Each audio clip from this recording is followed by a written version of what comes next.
Bismillahirrahmanirrahim. Yang kami hormati Ibu Rektor WAS, Ibu Dr. Dini Ardianti Swandari, Dr. Gigi Magister Manajemen. Yang saya hormati Prof. Muji, Profesor Dr. Insinyur Muji Setio, selaku Detaser pada pagi hari ini. Dan yang saya hormati Kepala Satuan Kerja di lingkungan WAS serta teman-teman dosen yang kita banggakan. Assalamualaikum warahmatullahi wabarakatuh. Waalaikumsalam. Waalaikumsalam warahmatullahi wabarakatuh. Sejahtera buat kita semua. Om Swastiastu, Namo Buddhaya, salam kebajikan. Ya, puji syukur kepada Allah SWT. Pagi hari ini kita semua bisa bersama-sama hadir di ruang Zoom ini dalam rangka kegiatan kita sering. Seperti yang perlu kita sampaikan kepada Bapak Ibu dosen semua, bahwasanya WAS melalui LPPM mendapatkan hibah kita sering, kegiatan kita sering. 4 program yang kita ajukan, ada 3 yang lolos, dan selama 25 hari ke depan kita kegiatan-kegiatan kita sering ini. Baik, mungkin tidak usah panjang lebar. Sebelum kita mulai kegiatan pagi hari ini, barangkali dari Ibu Rektor, monggo untuk memberikan sepatah dua kata sebagai sambutan untuk arahan atau mungkin dorongan kepada teman-teman dosen. Monggo, Direktur. Assalamualaikum warahmatullahi wabarakatuh. Waalaikumsalam. Waalaikumsalam warahmatullahi wabarakatuh. Kepada teman-teman di UBHS, ini hari pertama untuk pelatihan, tetapi kemarin memang kita sudah pembukaan dan Prof. Muji sudah bersama kita semua. Tapi karena memang settingnya adalah mulai 10 hari pertama itu di hari ini, sehingga mari kita ikuti arahan dari beliau untuk kita bisa meningkatkan LPPM. Jadi intinya penelitian, pengabdian, bahkan haki, dan bahkan sampai paten. Bagaimana kita bisa menembus untuk bisa mendapatkan hibah. Intinya seperti itu. Mari kita belajar bersama untuk meningkatkan universitas kita dengan cara bagaimana toh sebenarnya kalau dengar orang dapat hibah itu kayaknya gampang gitu. Ngatain kemauan supaya teman-teman bisa mengikuti dengan seksama 10, 10, 5 dengan target yang berbeda-beda, 10 hari pertama, 10 hari kedua, dan kemudian 5 dengan target yang berbeda, tetapi intinya adalah bagaimana kita bisa meningkatkan dan akan dampaknya adalah kepada Javung penjenengan juga kan, selain perguruan tinggi mendapatkan manfaat, juga Javung Bapak Ibu sekalian akan terangkat oleh itu. Dan ya terutama karena kalau bisa mendapatkan hibah setidaknya itu bisa 10-20 kali lipat apa yang bisa diberikan oleh yayasan kepada kita gitu. Jadi begitu saja saya aturkan waktu sepenuhnya kepada Prof. Muji dan juga teman-teman sekalian. Matur nuwun Pak Har. Assalamualaikum warahmatullahi wabarakatuh.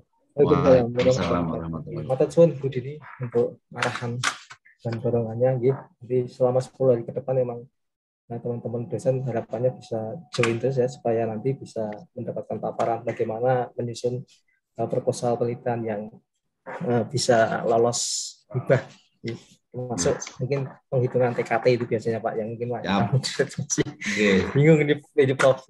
Jadi sesuai dengan proposal yang sudah kita susun ke Direktorat SDM, di situ ada luaran target luaran yang harus kita penuhi. Jadi kemarin kita di dalam pembukaan kemarin kita sepakat ada 10 proposal gitu. Jadi nanti mohon teman-teman Ibu Bapak Ibu Dekan mungkin nanti mohon bantuan bisa untuk membantu kepada Kaprodi dosen-dosennya untuk bisa menyusun proposal yang template-nya nanti akan kita share ya. Di template-nya kita share dengan template yang ada di DRPM mungkin ya Prof. Nah, ini kebetulan momentumnya juga pas penyusunan pengiriman proposal yang dibiayai oleh internal. Jadi barangkali nanti bisa disinkronkan nanti dengan template yang kami susun. Itu dari kami untuk langsung saja mungkin kita paparan Prof di hari pertama ini terkait dengan topik yang pada hari ini, yaitu penyusunan roadmap penelitian dosen dan membangun kepakaran. Namun menurut saya Prof izin untuk barangkali kata orang Jawa itu tak kenal tak sayang Prof, mungkin izin untuk memaparkan dulu CV Prof. Oh, oke. Ini Prof Muji, Profesor Dr. Insinyur Muji Setio STMT. Beliau lahir di Temanggung, tepatnya 39 tahun yang lalu, ya Prof. Jadi luar biasa Prof, ini untuk ukuran guru besar, usianya masih orang Jawa bilang masih timur ini Prof. Anakku toh. Oh iya Bu, Ampun, ya ampun. Luar biasa ini. Semoga nanti bisa menginspirasi teman-teman dosen muda di tempat. Ternyata dalamnya itu cedak Kendal loh Pak Harsono. Di Temanggung, di Sukoharjo. Apa itu kemarin lewat Kendal pokoknya cedek. Iya, Meleri Bu. Itu dekatnya Buarak gitu nih. Jadi semoga bisa menginspirasi kami Prof, teman-teman di Widyasada yang muda-muda. Tapi kebetulan mayoritas dosen kami ini usianya sudah di ufuk barat nih mayoritas. Tapi yang muda-muda nanti semoga bisa menginspirasi, bisa mengikuti jejak Prof. Oke, ini lewat pendidikan Prof Muji. Jadi beliau S3 itu di Universitas Brawijaya 2017, kemudian profesi insinyur ini ya Prof mungkin 2022 dari UMY. Kemudian ini karya ilmiah beliau di akhir studinya itu. Kemudian ada beberapa pelatihan-pelatihan. Saya kira ini prestasi yang mungkin banyak sekali ya. Mungkin tidak bisa kita sebut satu persatu. Ya. Ini mungkin hanya sebagian. Mungkin beliau meraih guru besar itu di tahun 2021 September kemarin ya, September tahun lalu. Untuk pengalaman penelitiannya dari 2012 sampai sekarang ini juga mungkin sudah ratusan barangkali ya Prof. Jadi kalau kita sebut satu mungkin waktunya nanti malah habis. Untuk publikasi internasional, ya, beliau mayoritas Scopus. Kalau melihat akun Sinta beliau itu kan ada 58 artikel Scopus dengan citasi yang lumayan di 304. Jadi saya kira ini luar biasa, Bapak Ibu sekalian. Ya. Barangkali itu mungkin paparan untuk pengenalan Prof Muji. Ya. Tak kenal tak sayang, barangkali nanti kalau bicara ketemu Prof Muji kan bisa sapa gitu. Baik. Demikian mungkin Prof, untuk sesi berikutnya kami silakan sepenuhnya kepada Prof Muji untuk memberikan materi pada hari pertama ini. Terima kasih. Assalamualaikum warahmatullahi wabarakatuh. Waalaikumsalam warahmatullahi wabarakatuh. Baik, bismillahirrahmanirrahim. Assalamualaikum warahmatullahi wabarakatuh. Waalaikumsalam warahmatullahi. Yang saya hormati Rektor Bu Dini dan segenap Wakil Rektor dan juga Bapak Ibu Dekan dan segenap pimpinan unit di Universitas Widyasada Semarang dan Bapak Ibu semua dosen-dosen yang terlibat dalam data sharing ini. Terima kasih sudah memenuhi undangan dari LPPM untuk ikut terlibat aktif dalam kegiatan data sharing. Ini adalah hari pertama. Materinya adalah tentang penyusunan roadmap kepakaran dosen untuk menuju ke karir tertentu, untuk menuju atau meraih hibah penelitian dan yang berkaitan dengan riset dan juga publikasi dan luaran output penelitian yang lainnya.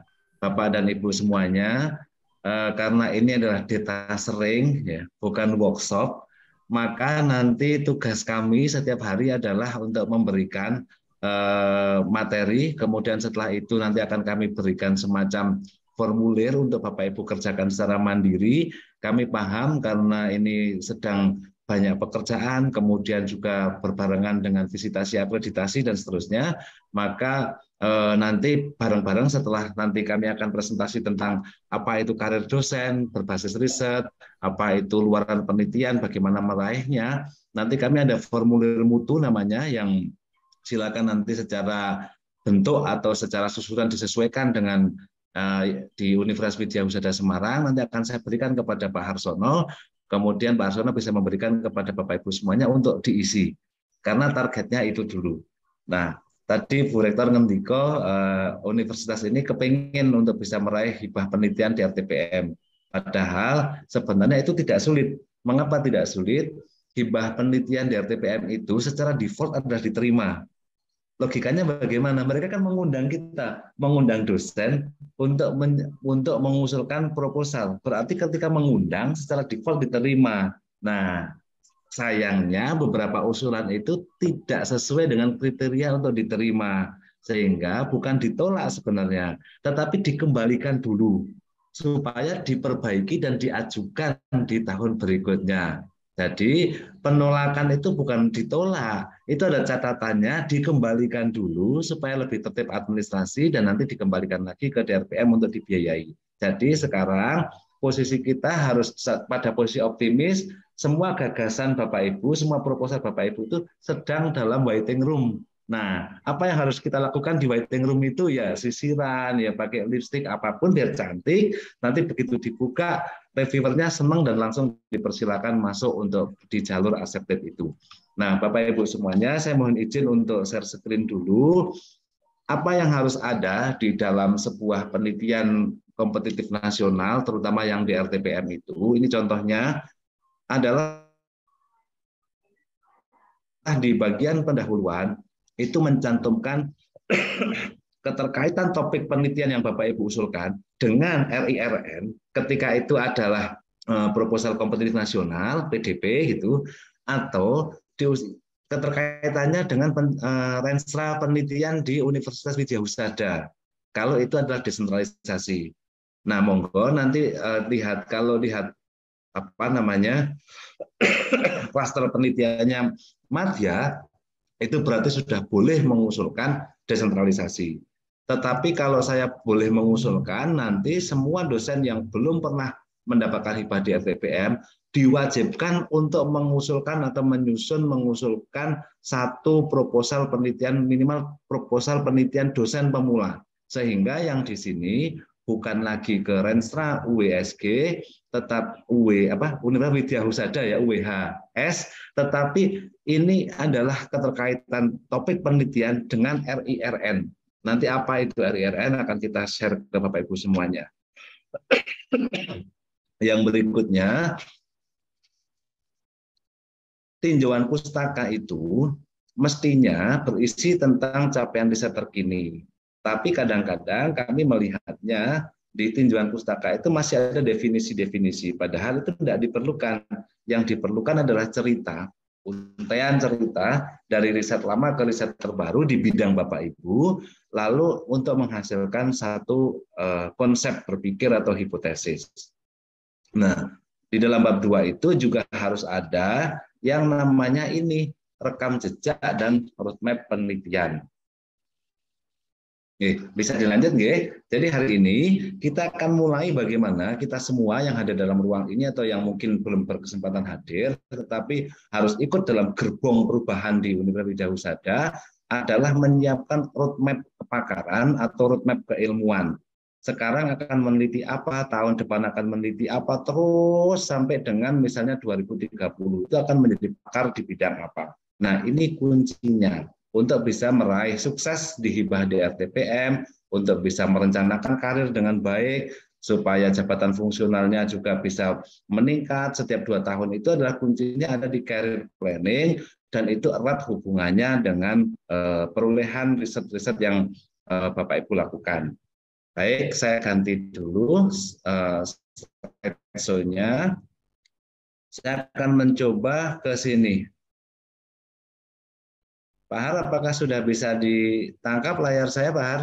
Sampun, Prof. Sampun, jadi setelah tadi saya berikan pengantar tentang pentingnya roadmap riset dalam sebuah proposal penelitian, hari ini kita akan sharing bagaimana membangun roadmap kepakaran. Jadi setiap dosen nanti di Universitas Widya Husada harus memiliki dokumen roadmap kepakaran itu.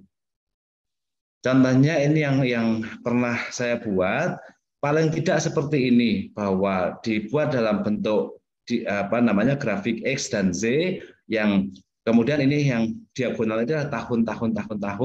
Kita tentukan dulu di tahun 2030 itu Pak Didik Purnomo ingin berkontribusi dalam apa, Bu Siti Rosidah ingin berkontribusi dengan di bidang apa, ya kan, kemudian Bu Sri Wahyuning itu juga pengen menjadi pakar di bidang apa, Bu Dwi Retnaningsih akan jadi pakar bidang apa, itu ditulis dulu di sini. Nah, kalau sudah ditulis, kita bisa cek apa yang sudah kita lakukan, riset-riset kita selama 2 tahun atau 3 tahun yang lalu, ditulis. Setelah itu, apa yang sedang kita usulkan di sini, lalu apa yang akan kita raih, apa yang akan kita lakukan riset, judul-judulnya ditulis di sini, dan target luarannya ditulis di sebelah sini. Ini akan menjadi kontrol yang baik bagi Bapak Ibu semuanya. Syukur-syukur ini satu roadmap, satu dosen, satu roadmap.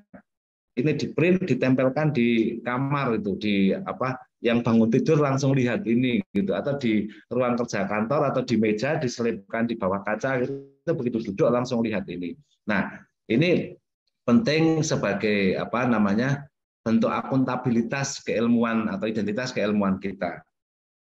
Bapak Ibu semuanya, tentu bahwa meskipun hari ini saya berperan sebagai detaser, ya belum tentu bahwa pengalaman saya ini lebih baik dari Bapak Ibu semuanya. Nanti kalau ada yang kurang ya langsung ditambahkan saja. Sifatnya adalah diskusi, dan Bapak Ibu semuanya, saya harus matur, saya datang ke Universitas Widya Husada, baik melalui online atau offline, peran saya adalah sebagai pelayan panjenengan. Okay? Saya detaser adalah pelayan panjenengan. Nanti apa yang panjenengan inginkan, tolong sampaikan kepada kami, supaya kami bisa melayani dengan lebih baik. Apalagi ini adalah detasering ketiga, saya berharap perform saya di universitas ini juga tidak terlalu mengecewakan, karena kemarin ada 2 detaser yang sudah datang. Silakan nanti yang baik-baik dari beliau-beliau detaser itu disampaikan kepada saya, supaya saya juga belajar dari beliau-beliau itu. Nah, selanjutnya tentu sekarang kita sedang dihadapkan pada penelitian internal, ya apa namanya usulan penelitian internal, dan 2 bulan lagi penelitian DRPM akan dibuka. Infonya seperti itu. Maka harus ada penelitinya. Sekarang peneliti itu harus dosen dan mahasiswa.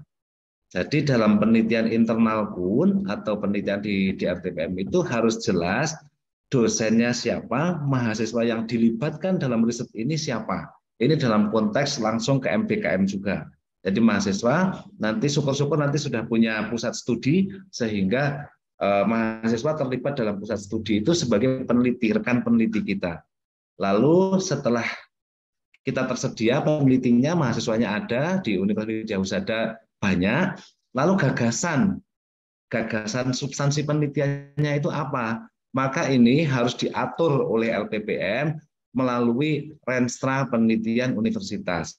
Ini harus diatur, oh kalau prodi keperawatan itu ini bidang topik risetnya. Kalau prodi misalnya elektromedik itu bidang topiknya apa saja, itu ditentukan oleh universitas.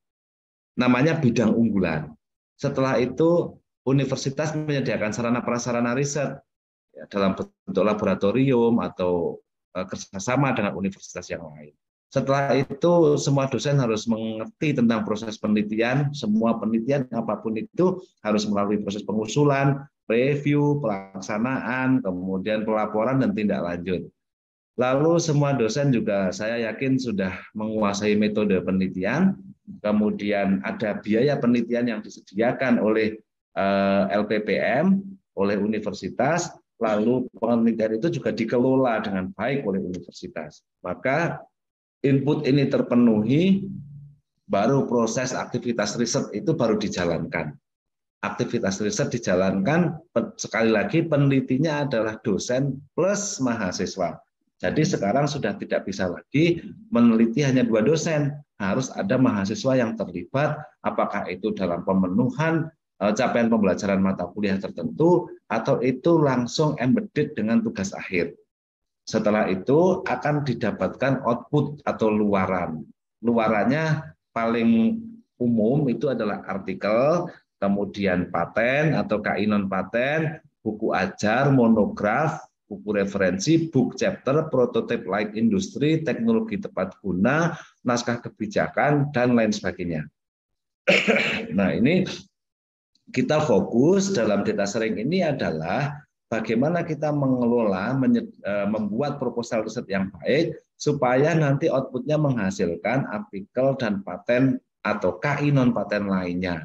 Tetapi ini, luaran ini harus ada yang namanya bukti verifikasi ilmiah. Kalau Bapak Ibu punya artikel, harus terverifikasi bahwa ada bukti reviewnya di jurnal.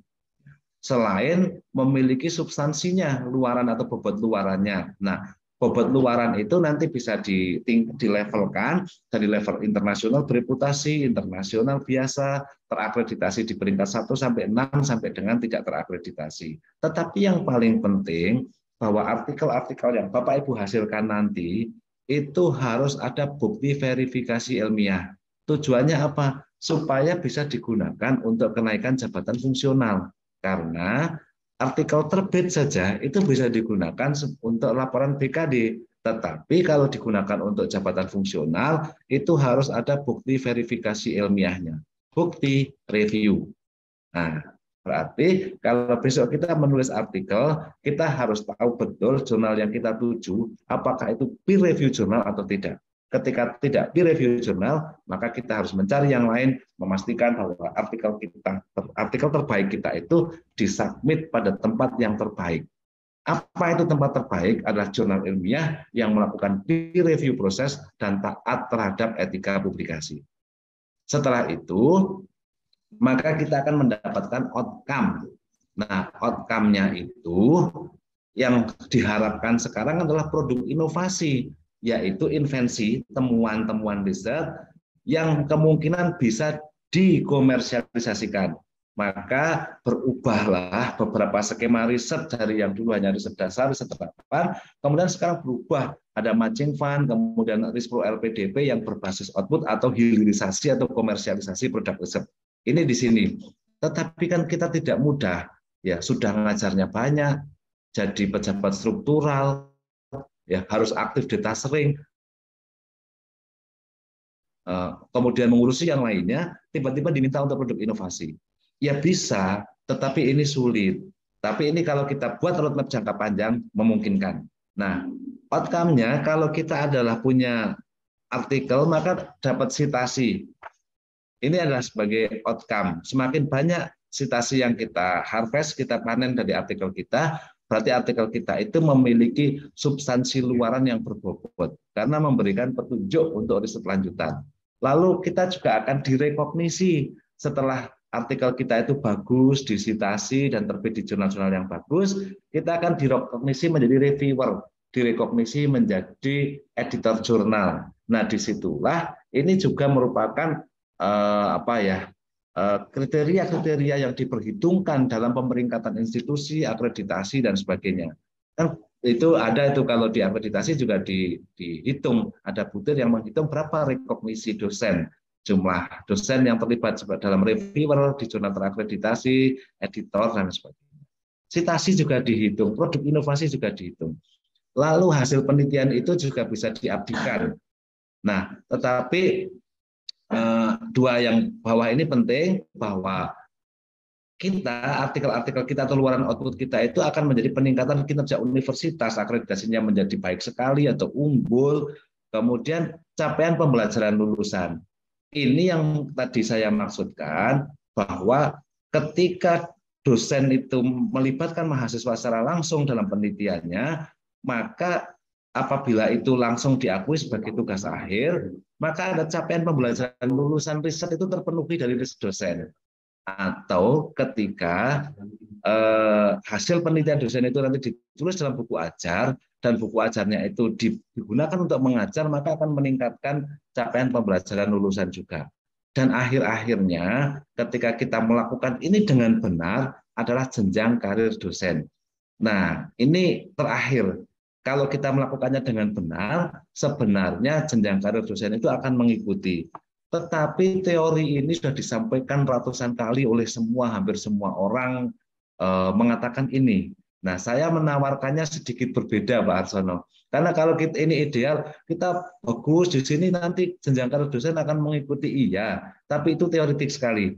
Oleh karenanya, karena ini Universitas Widya Husada ini sebagai emerging university, universitas yang sedang berkembang, saya akan menawarkan sebuah solusi antara idealisme dan pragmatis itu, pragmatis positif ya, artinya itu akan saya buat gabungkan jadi satu sehingga mempercepat peningkatan produktivitas institusi.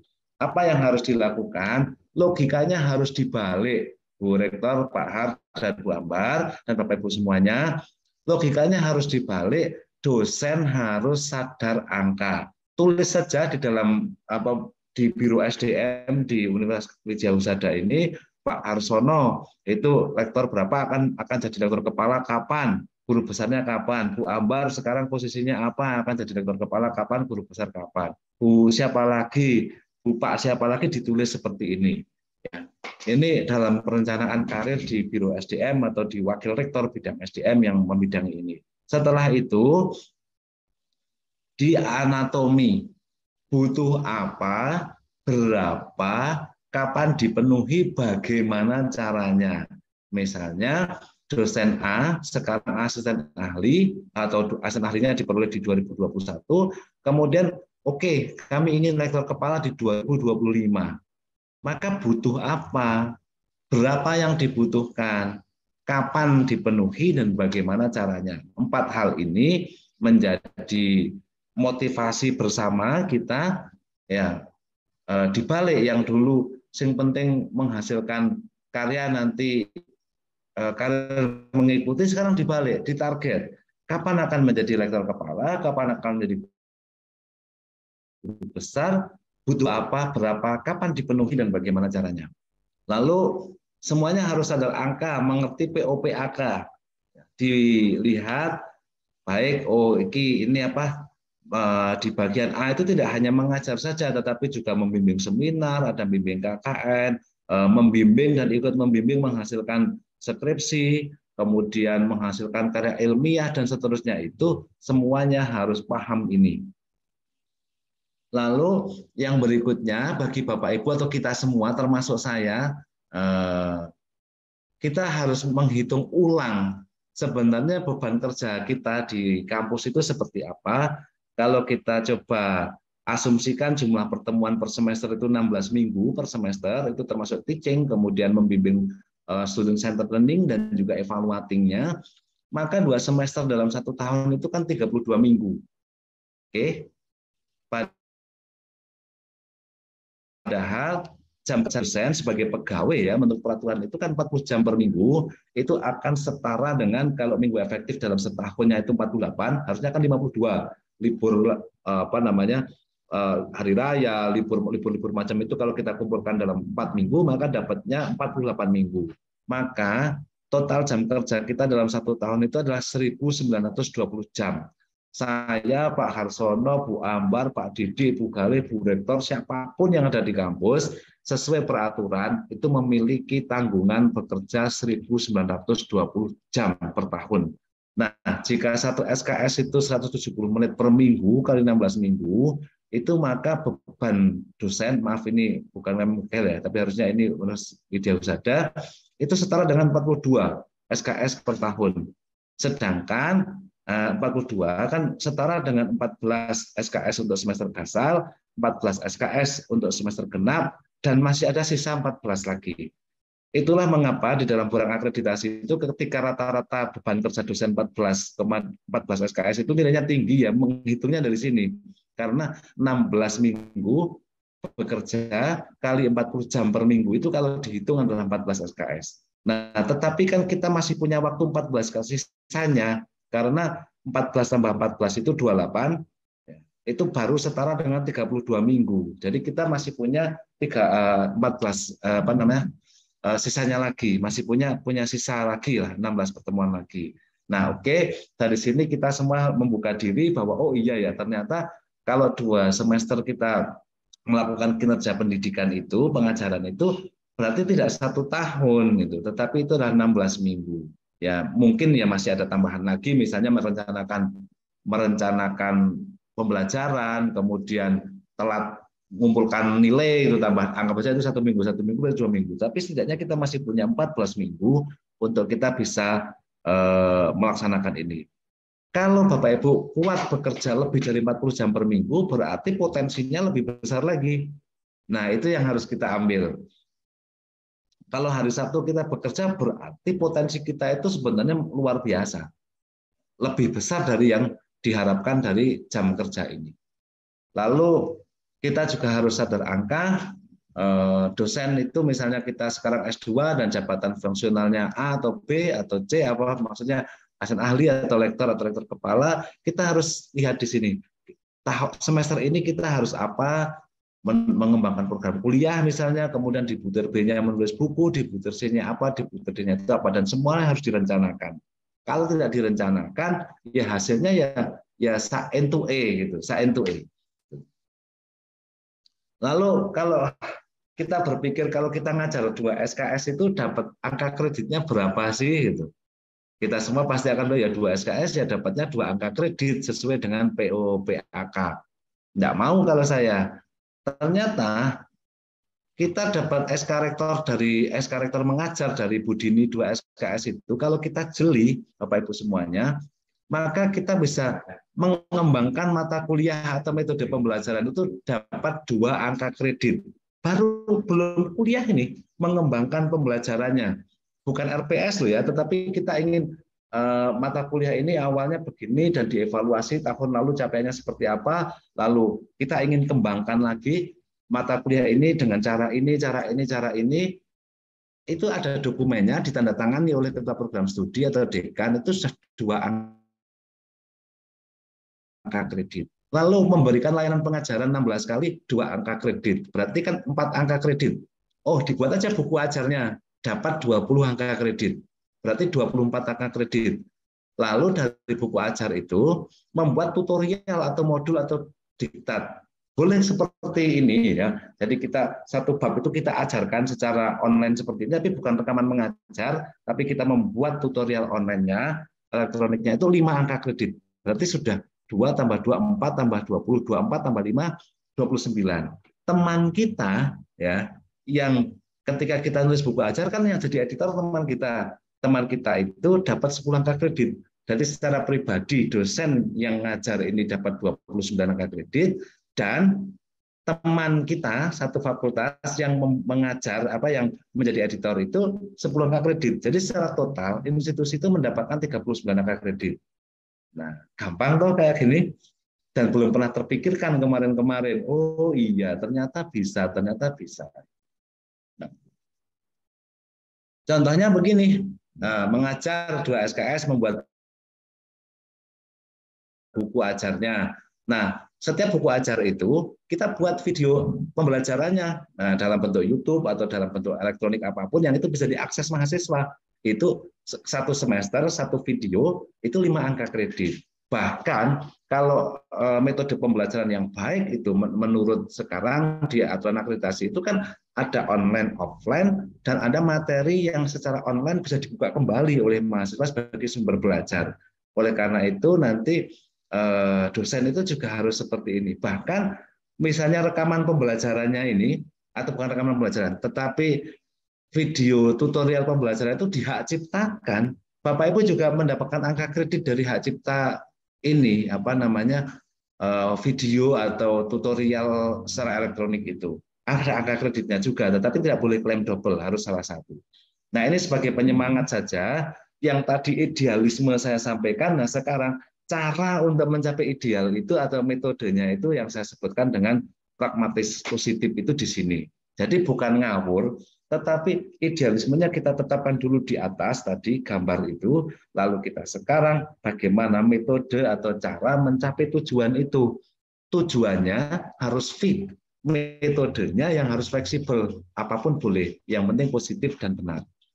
Nah, sekarang Bapak Ibu semuanya adalah nih contohnya adalah seperti ini, membuat video tetapi bukan rekaman mengajar. Sekali lagi kita rencanakan, sekarang misalnya adalah tutorial tentang menyuntik pasien atau tutorial tentang apa, itu silakan dibuat, ada videonya, disampaikan learning outcome-nya apa di bagian awal, kemudian di bagian tengah materinya apa, dan silakan dibuat dalam video itu bagaimana supaya mahasiswa yang mengikuti program itu bisa melakukan interaksi di kolom videonya itu. Jadi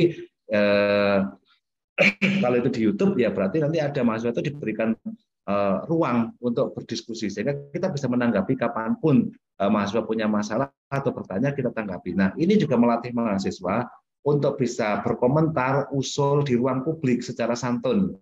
Nah, ini kan juga nanti soft skill-nya akan terbangun juga. Ada banyak manfaat dari kegiatan seperti ini. Nah, berikutnya lagi Bapak Ibu semuanya, kapan Bapak Ibu itu bisa menjadi guru besar misalnya, ini kalau kita diterima di Universitas Widya Husada itu S2, saya bisa di bawah ini, ya. Kemudian mendapat jabatan fungsional akademik asisten ahli pertama itu di tahun kedua, lalu S3 untuk mendapatkan S3 itu 4 tahun, maka dengan kinerja yang biasa saja setara dengan 28 SKS per tahun itu kalau disetarakan sekitar 66 angka kredit. Maka guru besar itu bisa diperoleh, kan sekolahnya 850 dikurangi 200. Dari mana 200? 200 itu adalah asisten ahli 150 dikurangi ijazah S3 50. Berarti 650 dibagi 66, kira-kira dapatnya adalah 9,8 plus 6 tahun. 6 tahunnya dari mana? 2 plus 4. Sehingga Bapak Ibu dengan kinerja biasa saja, kalau benar cara kerjanya, itu akan menjadi guru besar dalam kurun waktu 16 tahun setelah menjadi dosen. Nah, kalau kinerjanya itu optimal, sanggup misalnya setara dengan 42 SKS dan benar, itu Bapak Ibu dalam waktu 13 tahun aja itu sebenarnya sudah bisa menjadi guru besar. Ini ngitungnya begini caranya. Nah, silakan nanti ini slide-nya akan saya berikan kepada Bapak Ibu semuanya supaya kita bisa melakukan evaluasi diri. Nah, pernah nggak Bapak Ibu, kalau ini namanya apa Pak Harsono kalau di Semarang? KMS ya? Apa Bu Ambar? KMS, Prof. KMS. Jadi KMS itu untuk mengukur kalau bayi kita punya bayi kan ditimbang gitu ya. Kalau misalnya bayi kita itu turun itu kan gelisah itu ibunya, ya. Nyari susu, apa bubur kacang hijau, pisang Ambon dan berikutnya, supaya tumbuh di garis yang normal. Nah, pernah nggak sih kita itu berpikir dosen itu membuat KDS, kartu dosen sehat gitu ya Bu Ambar ya,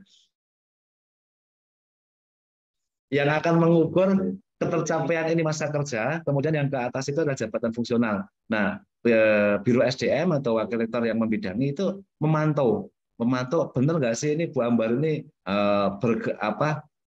bobot kumnya itu bergerak mengikuti normal area atau tidak. Jangan-jangan ketika dilakukan ditimbang di posyandu itu ada pemantauan evaluasi kinerja akademik itu dosen-dosen kita itu berkembang di mendekati garis merah ini.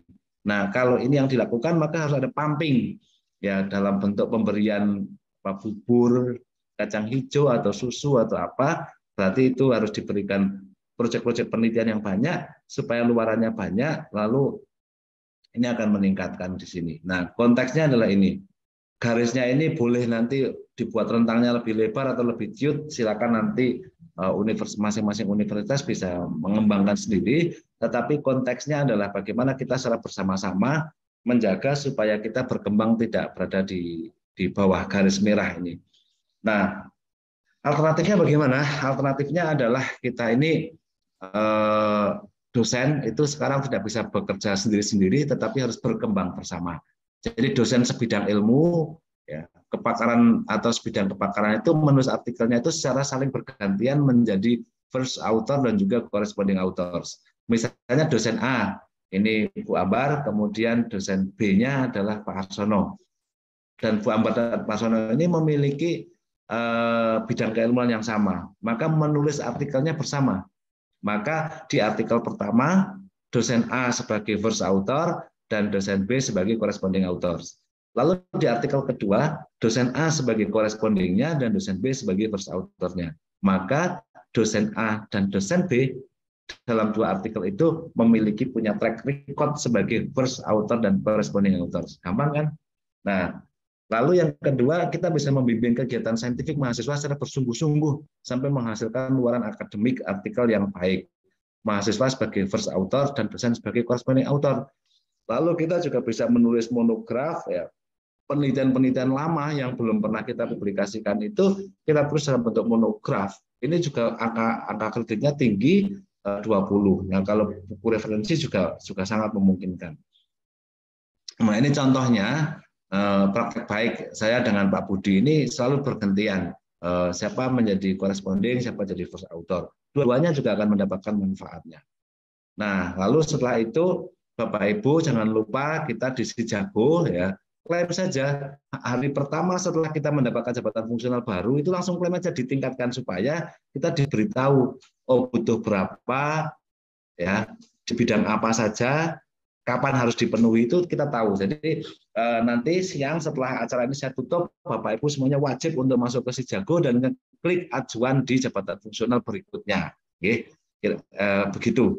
Saya tidak akan ngecek apakah klik tenan atau tidak, tetapi sebagai komitmen bersama, berarti kalau Bapak Ibu ngeklik berarti sudah ada niat baik, langsung begitu diklik ajukan ke lektor 300 atau lektor kepala, nanti akan tahu butuh pendidikan berapa, penelitian berapa, pengabdian berapa. Nah, disitulah kita mulai menyusun roadmap kepakaran. Nah, ini sekedar penyemangat saja bahwa kesempatan itu menolong pikiran yang telah dipersiapkan. Jadi kita memang harus mempersiapkan diri supaya ketika ada kesempatan datang itu benar-benar sudah disiapkan. Nah, berikutnya sebelum diskusi sedikit saya berikan juga tentang ini oleh-oleh hari pagi ini. Kami sudah buatkan Bu Ambar dan Pak Arsono tentang ini.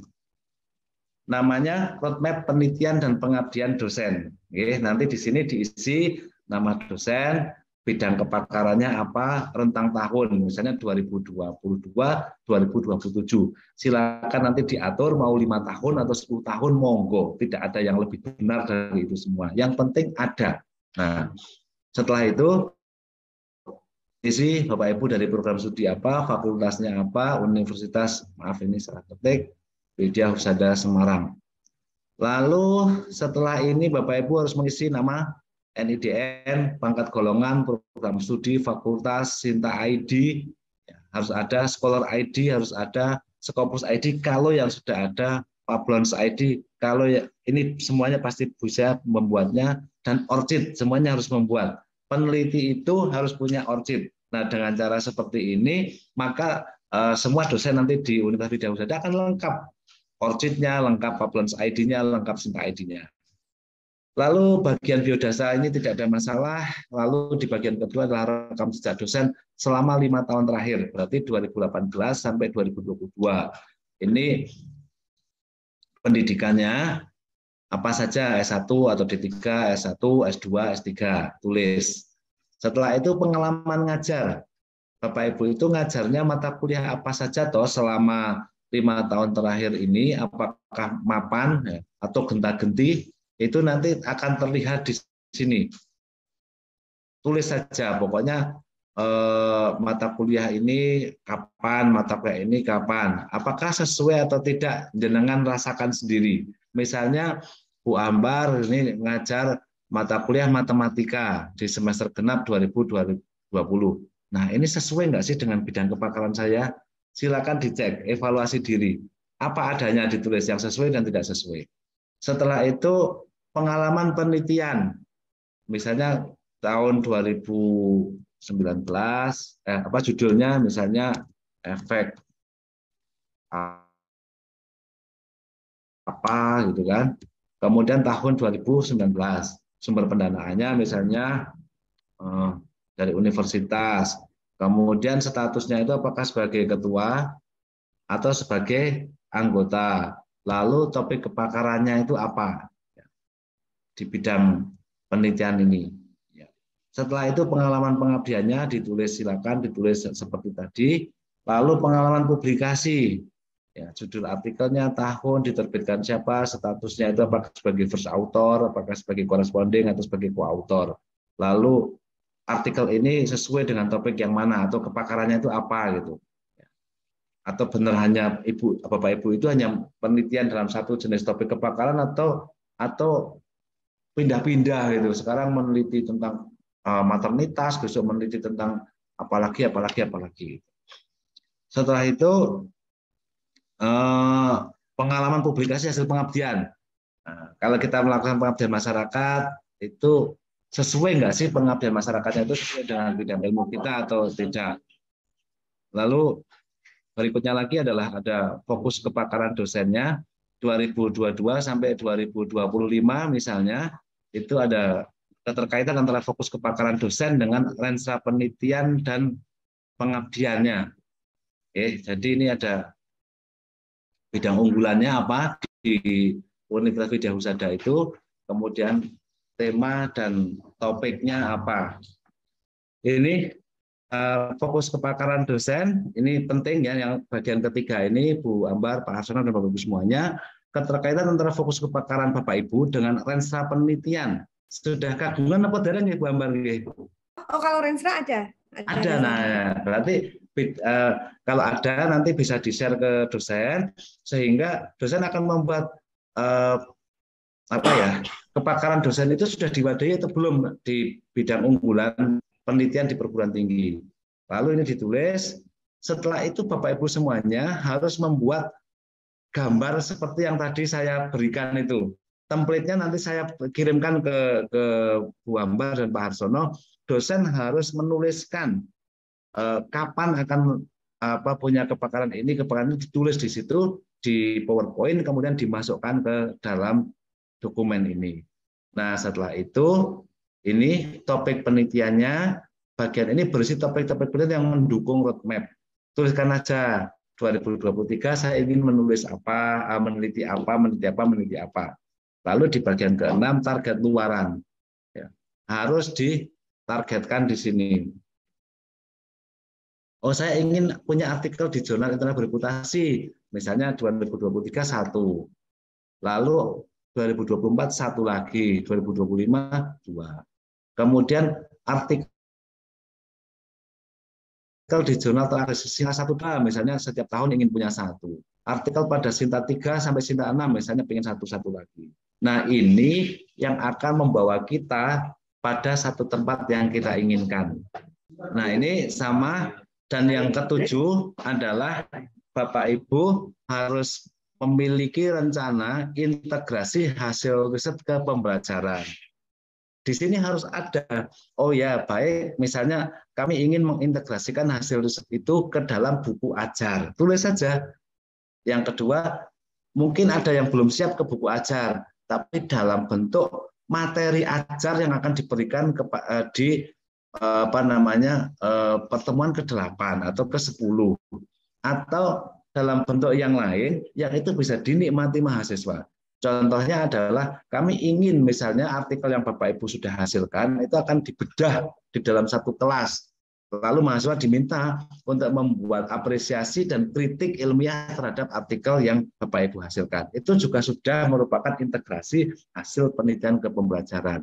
Sehingga lengkap semua dokumen, semua output Bapak Ibu itu ketika dimasukkan ke dalam laporan evaluasi diri akreditasi, ke laporan LKPS, semuanya ada. Dan itu ada semuanya ada nilai angka kreditnya. Lalu setelah itu ini ditandatangani ya, misalnya Semarang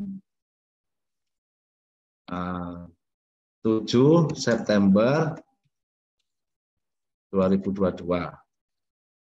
Lalu di sini ditulisi Arsono, nomor induk kepegawaiannya berapa, tanda tangani, kumpulkan ke LPPM atau ke rektor, sehingga itu akan menjadi dokumen roadmap penelitian. Mengapa? Begini logikanya, Bapak Ibu semuanya.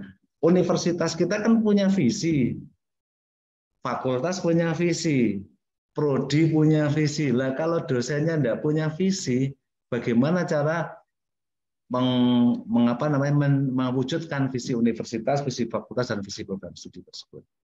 Nah, ini yang harus kita ada, dan saya yakin nanti dokumen roadmap personal itu akan membantu mengarahkan Bapak Ibu semuanya. Ibaratnya, ngeten, kita tahu kalau terombang-ambing dalam sebuah lautan, di lautan, dan kita ingin mendarat ke selatan, itu ya memang kita dayung ke selatan. Tapi kalau angin juga kebetulan juga mengarah ke selatan, itu dayungnya enteng. Jadi kita menyusun roadmap itu sedang mempersiapkan diri dayung ke selatan sambil juga kita mengikuti ini anginnya ke selatan sehingga ringan dan lebih cepat sampai tujuan. Saya pikir itu Pak Har sebagai pengantar diskusi. Monggo waktunya saya kembalikan ke Pak Harsono. Kita diskusi santai saja. Saya akan berikan tadi format-format yang ada di saya itu akan saya berikan ke Bapak Ibu untuk Bapak Ibu isi secara mandiri dan dikoordinir oleh LPPM supaya itu menjadi dokumen personal roadmap penelitian peserta data sharing. Monggo Pak Har, saya kembalikan kembali waktunya.